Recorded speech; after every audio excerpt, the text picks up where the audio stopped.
My dad would lay in my bed, we'd be laying next to each other, and he would show me his, and we would do what we do, and then, like, it was like playing together, you know? But he told me not to tell anyone, because then people would, like, they wouldn't understand. They would take me away from him. Which, now I know why he said that, because f*** the police, f*** CPS, f*** the system, dude. They're the ones that destroy families and destroy great relationships and great things that happen in people's lives. How about, what's the youngest person, then? The youngest person I've ever had with was 13. It's really embarrassing when you're blind, like I am, and you go to touch your father, thinking he's somebody else. Oh my god. It's the oldest guy that you've had sex with, Anna. The oldest guy I've had sex with was 70. Damn. No, 85. No, 85. He was a really rich old dude in a rich nursing home, and I took a cab on Tinder to go meet him. Besides have special, like, they have a relationship, they have special relationships with children. Why society is so hate towards pedophiles? Because they're actually nice people. Is that black men don't know how to treat women. How does a girl who once went viral on internet for nothing more than an awkward, cringe-filled moment? Would you like to join my dad's Minecraft server, Minecraft?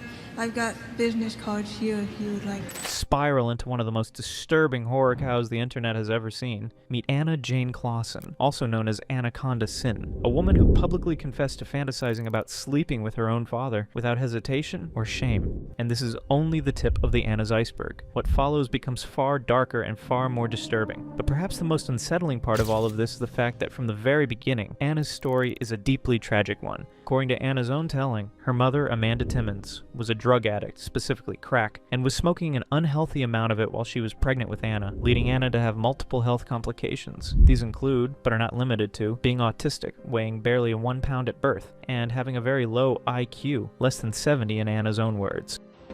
What happens when your mom does crack when she's pregnant? You turn out like me. Compared to Amanda, Anna's father, Steve, seems a bit more stable and somewhat of a role model for Anna, as she would follow him and identify as a devoted Christian, a stance that would remain consistent throughout her life even as she grew older and began engaging in increasingly unhinged behavior. That's why I started going to church. Kind of did everything backwards in life. But now I can be a church girl. It's not like I have a choice. That's the thing, guys. Although Anna identifies herself as a conservative Christian, she not only fails to follow any of the associated values, but by her late teens had become notorious for her promiscuous behavior in a way that would be considered extreme by most sane people. Anna would later rationalize this behavior by claiming it was a consequence of being molested as a child. When you get molested growing up as a kid, you either become promiscuous, a feminist, my body, my choice. But then men hate those women. But those men created those types of women. By her late teens and early 20s, Anna would describe herself as a slut in her own words. She dated multiple men and had sex with most of them. Her interactions with men were largely unfiltered, as she would sleep with virtually anyone who gave her attention, including people she met on Tinder. This led to a history of sexual encounters with men across an extreme age range, with the oldest reportedly being in his 80s and the youngest being 13 years old. The oldest guy that you've had sex with, Anna. The oldest guy I've had sex with was 70. Damn. No, 85. No, 85. He was a really rich old dude in a rich nursing home, and I took a cab on Tinder to go meet him, and nobody cared. Everybody just let me come and go. How about, what's the youngest person, then? The youngest person I've ever had sex with was 13. Ha! What? Unsurprisingly, the people present in that Discord call were visibly disgusted by these admissions. Anna attempted to downplay the situation by blaming it on being drunk and partially blind, claiming she failed to recognize the person as a minor, an excuse that would later become consistent whenever she is pressed about her behavior. He lied and told me he was 18. How do you mistake a 13-year-old for an 18-year-old? I was drunk! Okay, that's no excuse. Okay, I probably shouldn't tell you that. Never mind. Because that makes me look like a fire. Well, how old were you? 23. Damn! I didn't say that. I didn't say that. I didn't say that. Yeah, but this happened more than once though, and that's why I uninstalled Tinder. That's the real reason why I uninstalled Tinder. Because 14-year-old boys would lie and say they're 18. That's why. Fuck Tinder, dude. You could just use your eyes. No, I'm blind, you dipshit. I'm like borderline blind. Fine, use your eye. And not only that, but Anna, who is as reckless as it gets when it comes to sleeping with multiple men, had herpes and would have sex with men without informing them, leading many of them to contract it afterward, including this 13-year-old kid. Although Anna would later argue that she did not intend to sleep with a minor, she would go on to defend people of this nature by blatantly stating that most of them are the nicest people she has ever met and that society needs to treat them better. Needless to say, this is deeply disturbing, especially considering that she might allegedly be one of them. People you'll ever meet, they don't hold nobody. Besides have social, like they have a relationship, they have special relationships with children, but they're not physically holding them. They're not causing them physical harm. Some of them do, but not all of them do that. Some of them are actually really good people. This is why I don't understand why society is so hate towards pedophiles. Because they're actually nice people. Besides sleeping with a large number of men, Anna also had multiple fetishes, with the most persistent and strongest being her fixation on black men. This interest was not about forming a healthy relationship, but rather centered almost entirely on sex, and in a highly abnormal way. Ironically, despite this fixation, she is also an outright racist toward black people, and does not shy away from expressing it publicly, without the slightest hint of shame whatsoever. They used to be enslaved by white people. Duh! I bring black slavery back. You should mow my lawn and then do my dishes. Because you're you should. And if this was not bad enough, Anna would take her racism to an entirely new level by creating a music attempt in which the lyrics show her twisted fantasy about wanting to sleep with a black man while simultaneously referring to them using the hard R. 1, 2, 3. You ever been fucked by a nigga? Pumped and dumped by a nigga. They like to wear the hats on backwards, swagging with their pants hanging down. This behavior was not limited to just a couple of videos. Anna has consistently referred to black people using the hard R without any shame or discomfort, but the racism does not stop there, as she would go a step further by claiming that the leader of KKK is actually her relative, a claim she brought up out of the blue without any known blood relation to support it. Look at this, when I look this up, it looks so eerily identical to my family's facial features. So then, check this out. My family has broad shoulders, they have big old foreheads, big old brain, they have a history of like, look at the nose, okay? Okay, look at this guy, okay? Look at his facial features. When I saw this, I was like, oh my freaking god. He was the leader of the KKK. I don't know if he was like the leader, but he looks really similar to my facial features. Despite her apparent racism, Anna would later become pregnant by a black man and give birth in 2015 to her daughter, Abby. From the very beginning, it was clear that Anna was not capable of raising a child, and that she did not want to have one in the first place. As a result, by her own logic, she would do virtually nothing for the child, not even comforting her when she was crying. In one of her older videos, Abby can be heard crying in the background, while Anna remains completely unaffected, and does not even bother to get up and check on her. After this incident, viewers rightfully called Anna out. The clip was later posted to her thread on Kiwi Farms, where Anna responded by stating that she intentionally ignored her child so that her own family would step in, take care of her, and eventually adopt her. Yeah, see, I do that.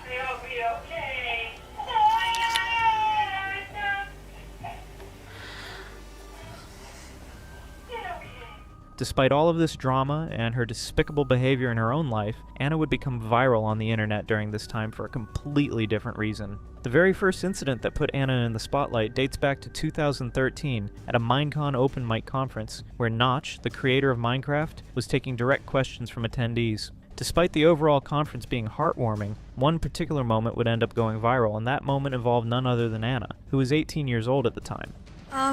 Would you like to join my dad's Minecraft server, MineForgeCraft?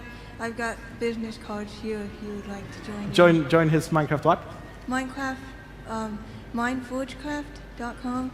MineForgeCraft. He's had it up for a few years, I think now, and he's got really good staff. And I was wondering if you would like to maybe join it. I'm having a hard time hearing what to say, but if it's a clan, I'd love to be invited. Her nervousness, combined with her innocent intention to support her father, caused Anna's speech to spread online, to the point where even large creators like PewDiePie reacted to it.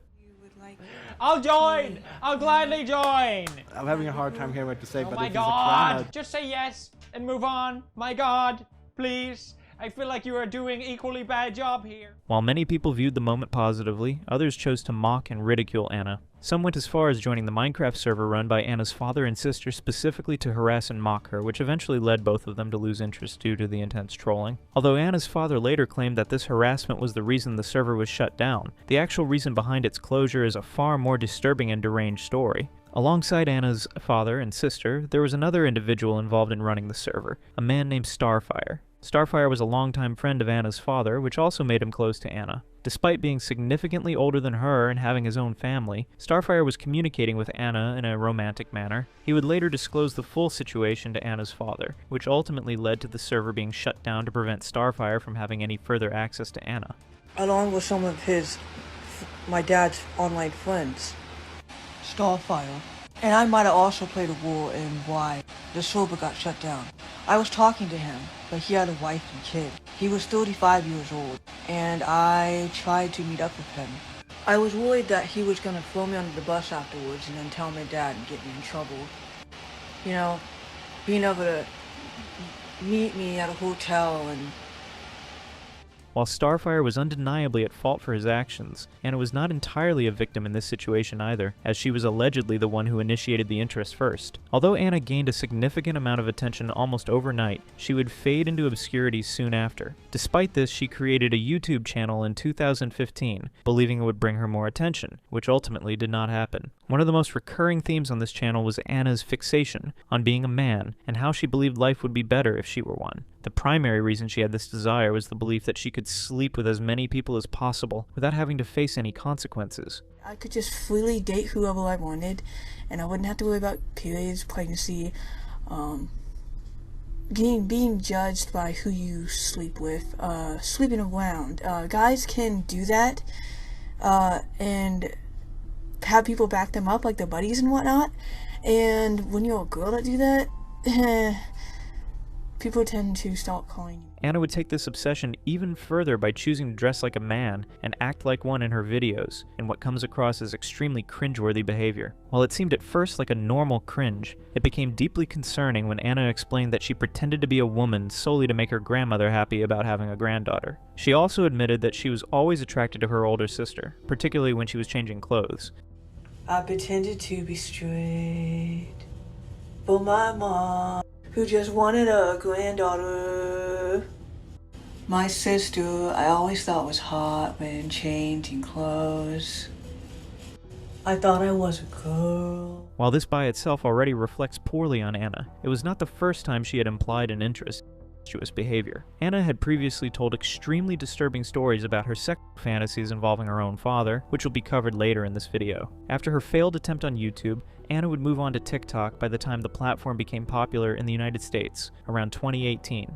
This did not go very well at first, as she mainly posted random and cringeworthy TikToks that were uninteresting to say the least. Despite the cringe and randomness of her TikToks, Anna's questionable behavior began to creep in. During the same period, the popular streamer XQC reacted to one of Anna's TikToks, in which she confessed that she sometimes confuses being hungry with being sexually aroused. In that video, XQC would realize that the person he was watching was the same individual from the Minecraft Q&A video, which visibly shocked him. While Anna's TikToks were cringe, there was nothing initially disturbing or outright abnormal about them. That would completely change once Anna appeared on a live dating show, where she confessed to multiple things she had done in the past. These confessions not only attracted viewers, but also became the primary reason she was labeled a horrorcow, with multiple Lolcow commentary channels covering her immediately afterward. To give you some context, the dating show was organized by a TikToker who goes by the username Ryan, with the goal of entertaining his followers while also helping them find potential dating matches. In November of 2023, this TikToker invited Anna onto the show alongside another participant with the username Sparklefart, who appeared to have no idea how deep of a rabbit hole she was stepping into.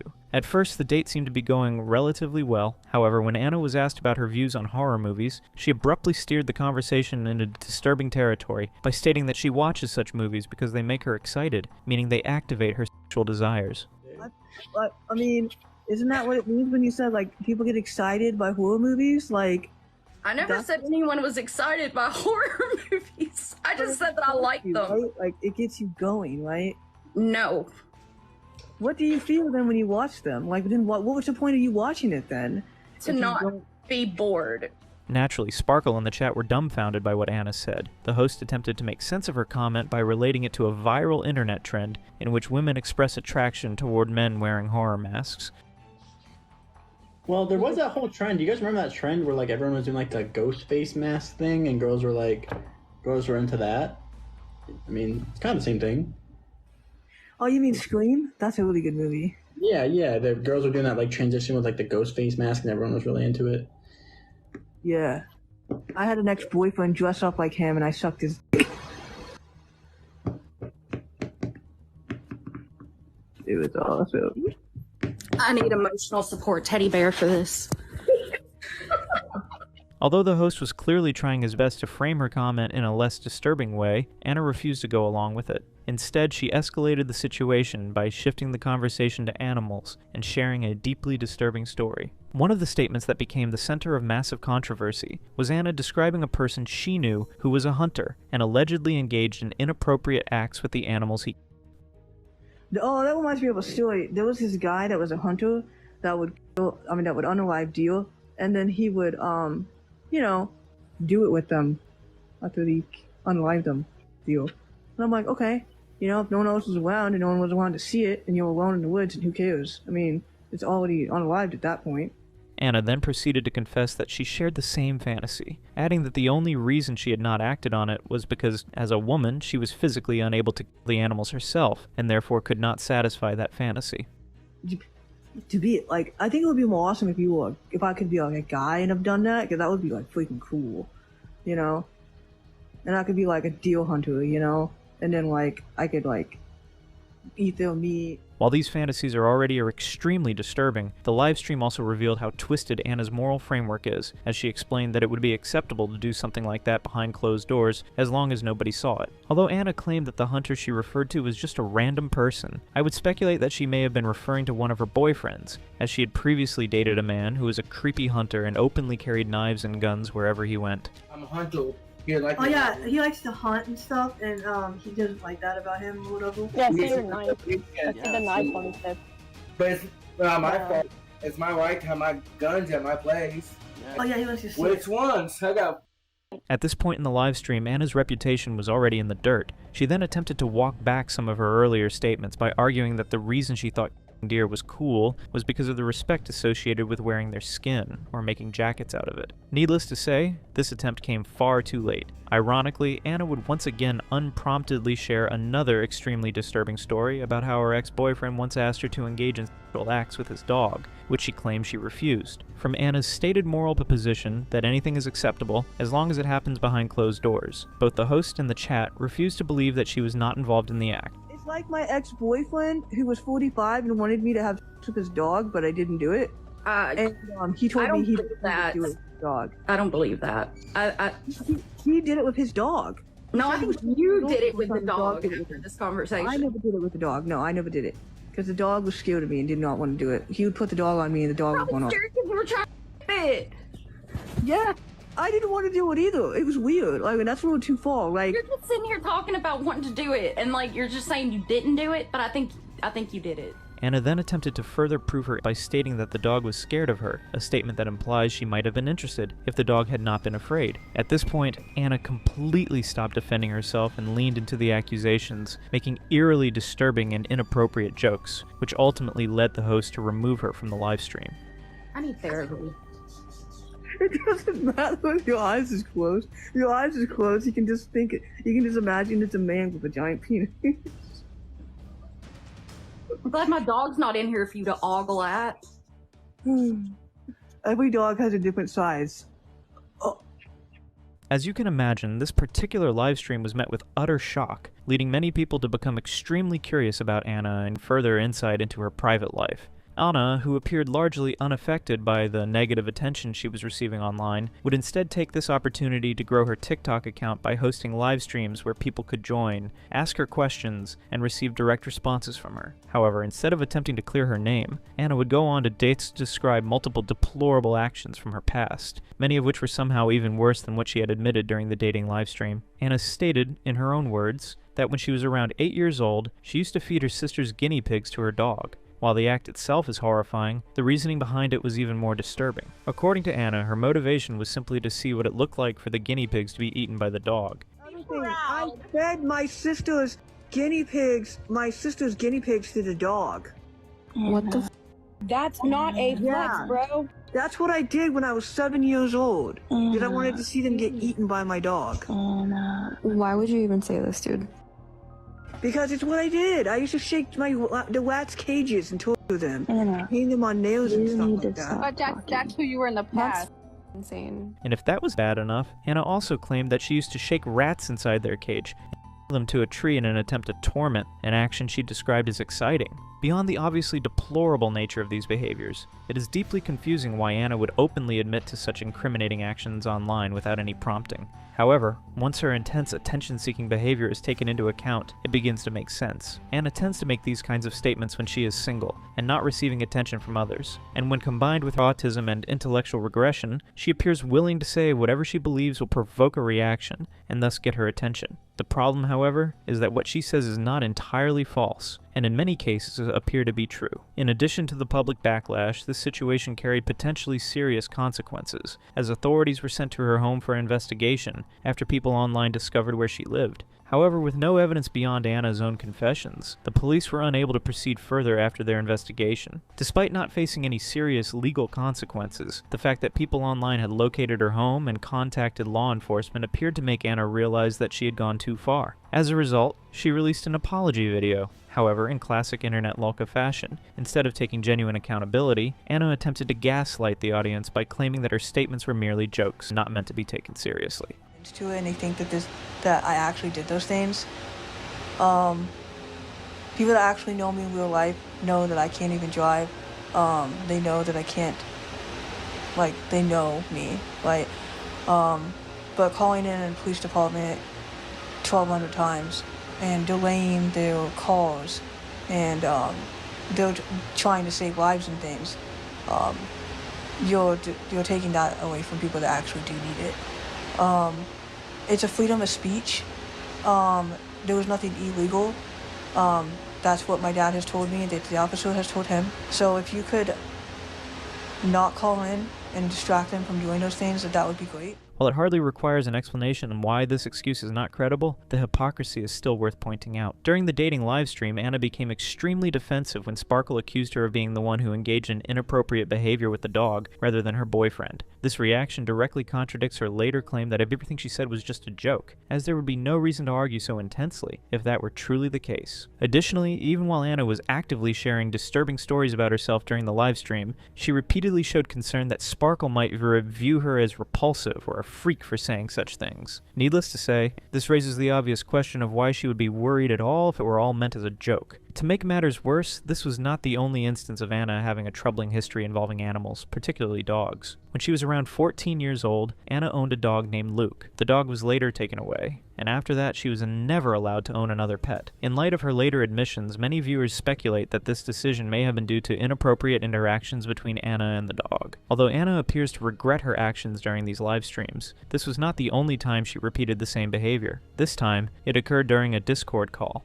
A group of people who were curious to learn more about Anna reached out to her and contacted her through a Discord call, where she went on to confess multiple things. One of the individuals involved, named Cornelius, later created a YouTube channel dedicated to documenting Anna's unhinged actions. One of the most shocking aspects of this was how Anna described her relationship with her own father, which is not only disturbing, but arguably among the most deranged things one could imagine. That is saying something, given Anna's long list of deplorable behaviors. And then it's really embarrassing when you touch your dad thinking he's some other man. It's really embarrassing when you're blind, like I am, and you go to touch your father thinking he's somebody else. Oh my god.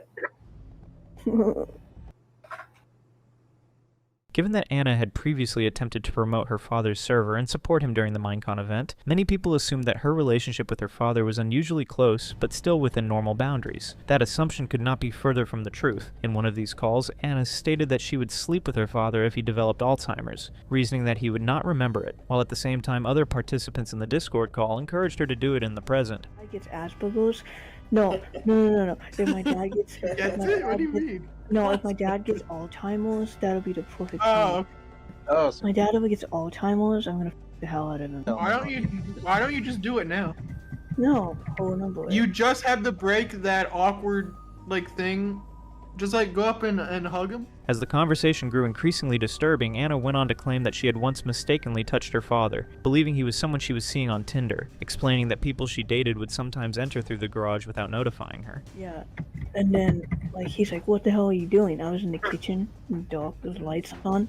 I grabbed him. He said, "What the hell are you doing?" But Anna, who else would be in your house? Oh, exactly. Well, sometimes I have people that come to me from Tinder that will come through the garage, and I saw a hot dude, and then I started trying to make out with my dad, but then he was wearing button-up shirt and all that, and then he was like, "What you doing?" And he said, "You expected someone?" And I said, nothing, and I realized who it was, and I got embarrassed, and I stuck my face in the foot. Although Anna attempted to frame the incident as unintentional by blaming her poor eyesight, she appeared visibly excited while recounting the story, reacting in a way that suggested arousal. This reaction did not go unnoticed and was immediately called out by another participant on the call. It's really embarrassing when you're blind, like I am, and you go to touch your father, thinking he's somebody else. Oh my god. Is that a moan? Yeah. Despite repeatedly blaming her poor eyesight to explain why she could not distinguish her father from other men, Anna later told a different version of events in a separate call. In that account, her vision appeared to function normally, to the extent that she described noticing specific details during an incident in which she allegedly walked into her father's room at an inappropriate moment. Notably, another participant in the call pointed out this contradiction directly, a challenge that appeared to visibly irritate Anna rather than prompt clarification. Look, staring at the computer screen the whole time, just... You're lying again. No, I'm not lying! That's literally what Anna, you can't see. Anna, you are legally blind. Okay, I have one eye, I'm blind, and yeah, I have one eye, but I can see better with these glasses on now. Oh yeah, you saw everything in such graphic detail in basically the dark. Yeah, you saw all I don't even know if he gloomed or not. No, because The situation escalates further when Anna recounts a story in which she claims she was engaging in explicit behavior while alone, only for her father to walk in on her mid-act. According to her own account, she did not stop immediately after being discovered, continuing the behavior despite his presence. And then I had gotten naked and I sat on my bed. I started touching myself, fingering myself and all that. How old and are my you? dad's 27. Oh. And my dad's like, "What are you doing? What the hell are you doing?" And I said, "Oh, nothing." And then I continued to touch myself. And then my dad looked at me like this. Compounding the severity of this account, other participants in the call went beyond passive listening and actively offered advice on how Anna could make her father reciprocate those feelings. Anna appeared to take this guidance seriously, engaging with it rather than rejecting or distancing herself from the suggestions. I was trying to touch my clit. He's like, "Don't do that." And I was like, "Why not?" And then he was like, "Just don't do that." And I was like, "Okay." You're like, But then- make me. Yeah, no, I didn't say that. I should say that next time. What, you think I should say that to my dad next time? Make me? Yeah, that might make him really horny. Make him horny if I say that? Yeah. Make me? Wait, you think he'd me if I said that to him? Anna would later repeat this behavior during a Discord call, doing so without displaying any visible shame, hesitation, or self-awareness. The motivation behind Anna's behavior appears to be attention-seeking, driven by a desire to provoke reactions, and present herself as shocking or transgressive. However, during this Discord call, she faced unexpected competition for attention from another autistic participant named Connor. While little is known about Connor himself, other members of the call began deliberately shifting their focus toward him, seemingly to provoke a reaction from Anna. This change in attention appeared to agitate her, prompting increasingly extreme behavior in an apparent attempt to redirect the spotlight back onto herself. At one point, Anna escalated the situation by broadcasting explicit personal content that no one had requested, followed by further unsolicited exposure during the same call. These actions appeared calculated to regain attention, showing how far she was willing to go to remain the focal focal point of the conversation. As disturbing as these incidents already are, Anna went on to recount numerous additional stories involving her father, each one escalating in severity and becoming increasingly explicit and unhinged in nature. What makes this even more troubling is that, according to available accounts, these stories were not isolated incidents nor recent fabrications. Anna had reportedly been making similar claims as far back as middle school, suggesting a long-standing pattern of behavior rather than a momentary lapse in judgment. Anna went on to claim that her father had forced her into inappropriate acts. She later retracted this allegation, instead blaming her mother for pressuring her to say it to others. This explanation is difficult to reconcile with the broader pattern of Anna's behavior, particularly her repeated contradictions and demonstrated history of compulsive lying, and it did not end with her father. Anna went on to make similarly disturbing implications involving her brother, further widening the scope of these claims within her own family. I lost my virginity to my brother. Wow. Wow. So, like, yeah. Wow. Okay, Wow, it's kind of like a lot to process. Could you just do me a summary of that? Me and my brother basically got busted having sex, and my mom separated us. Yeah, because we took baths together and we were curious and we wanted to see each other naked, and we did that a couple of times, and then we'd get embarrassed and laugh at each other and stuff, right? And then, That's a bummer. As shown in the clip, Anna claimed that the first male she ever interacted with was her brother. However, this account does not align with her own earlier statements. In a video she posted in 2016, Anna stated that she lost her virginity to someone from her high school, directly contradicting the later version of events. Adding further fuel to an already disturbing pattern, both Anna's mother and brother were dead at the time she made many of these claims. This makes the behavior especially egregious, as it shows a willingness to implicate family members who are no longer alive to respond or defend themselves, seemingly for no purpose other than to extract attention from strangers online. For years, Anna's father, Steve, did not appear to impose any serious consequences on her behavior, at least none that are publicly known. That changed in 2021 when legal proceedings required him to pay $6,000 as a direct consequence of Anna's actions toward her husband at the time. In 2020, Anna was married to a man named Shannon and lived with him for roughly a year. The relationship ended after Anna physically assaulted him, reportedly striking him with a pan, and attempting to post intimate material of them together on the internet without his consent. Shannon pursued legal action, which resulted in a restraining order and a $6,000 court-imposed payment, ultimately covered by Anna's father. I mean, think about it. Since my dad paid $6,000 to prove my innocence in court for the charges to get dropped, when Shannon said that I pushed him off the porch, well, my dad signed to house back over to my dad, so then they'd have to sue my dad instead of me. Here's the other thing, though, too. There's loopholes around how even no matter what I get married, what I do, I can't sell the house, but he would own it. Following this incident, Anna's father became aware of videos in which she accused him of multiple serious crimes. This reportedly angered him and led to Anna taking the videos down from her channel. Ironically, Anna would later claim in a separate video that the $6,000 her father paid was not accountability on her part, but rather payment in exchange for her removing the allegations, framing it as her doing him a favor, not the other way around. This statement further reinforced the idea that she had no intention of abandoning this pattern of behavior, only temporarily suppressing it when pressured. In a way, I kind of saved my dad and bailed him out. When I deleted all those YouTube videos of the allegations against him, I deleted all my videos, discs, and everything. So everyone want to call me a pedophile, but it takes a pedophile to create a pedophile, and it takes a pedophile to protect a pedophile. Does that make sense? Haha, get it? See what I did there? Okay. While the extent of Anna's distorted fantasies and behavior has already been established, she is not acting in isolation. There are others who, while arguably just as disturbed, appear to exploit her intellectual limitations, actively encouraging and steering her toward actions she might not have initiated on her own. This dynamic is especially visible in the Discord call, where several participants demonstrated clear ill intent, repeatedly enabling and escalating Anna's behavior rather than discouraging it. One of the individuals involved in this call is a man identified as Gary Richard Koopman, also known as Coop. Gary has repeatedly demonstrated a willingness to condone and encourage Anna's inappropriate and dangerous behavior, despite working as a junior high counselor, specifically with children with special needs. Given his professional role, this alone raises serious questions about his judgment, boundaries, and ethical responsibility. He was also the individual behind Anna's attempt to distribute revenge pornography, actively instructing her on how to upload intimate videos of herself and her ex-boyfriend to adult websites. Beyond this, Gary engaged in multiple manipulative and deceptive actions aimed at pushing Anna further into her most extreme fantasies, including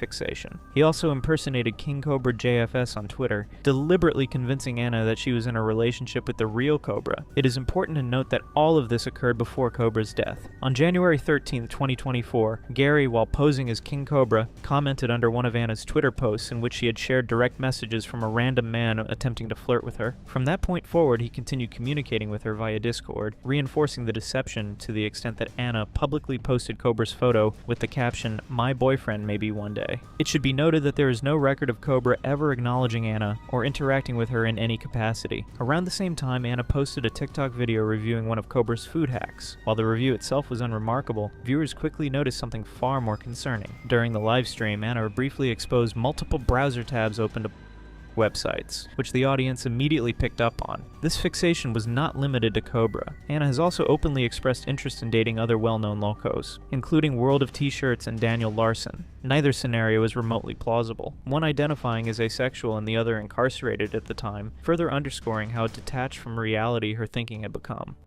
Is it possible to convince World of T-Shirts to convince Daniel Larson? I really want World of T-Shirts, to be honest. If it's a way to convince him to come to my hometown in Indiana and like we could go on a date together or whatever, if you could add me on Discord, on AnacondaSin, that'd be awesome. Daniel, if World T-Shirts ever saw this, King Cobra doesn't really use social media very much. I noticed that, but if I could get World T-Shirts in bed with me, oh my god. While Gary has become one of the most infamous figures in the Anna universe, he is far from the only person still in contact with her. Even now, there are others communicating with Anna privately on Discord, repeating the same patterns behind closed doors. As long as that continues, the cycle remains the same. Anna confesses to increasingly disturbing behavior, attention follows, and another controversy inevitably takes shape.